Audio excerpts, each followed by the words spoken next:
Is it biryani? Yes. And peri-peri chicken? Oh. Parang katulad sa kabila.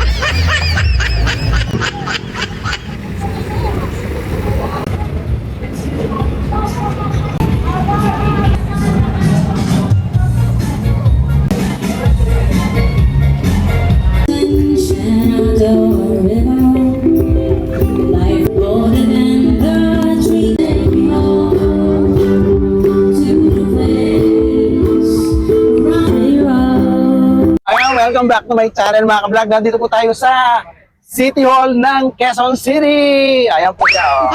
Ayan, meron po ditong bancheto.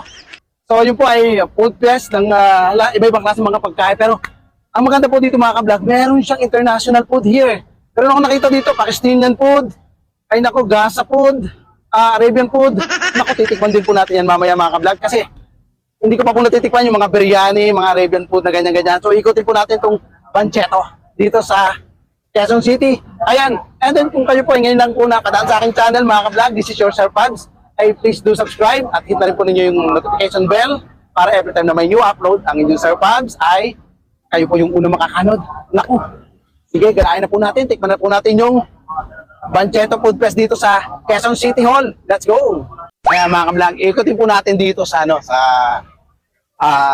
ito po ay parang food fest dito sa Quezon City Hall. Naku, ang dami pong pagkain dito. Ito yung hinahan natin, let's go. Second po natin yung mga pagkain dito, usok-usok kahit may usok na po yun yung Sir Pabs eh. Pupuntahan po natin, ikutin po natin, let's go.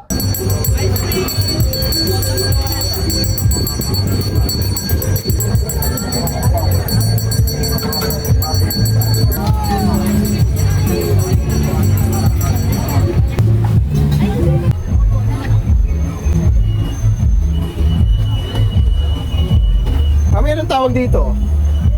Biryani rice. Ito ba yung biryani rice? Very colorful pala yan. Very pala. Ayun ang mga vlog. Oh. Biryani rice with peri-peri o chicken. Same pangalan niya. Wow, ang ganda.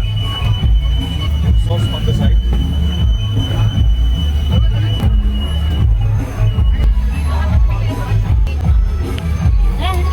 Tingnan po din. Is it biryani? Yes. And peri-peri chicken? Oo. Ay, parang magkakaiba na ng version, oh. Pero usually grilled yung ano. Okay. Pero ito very maganda yung presentation niya.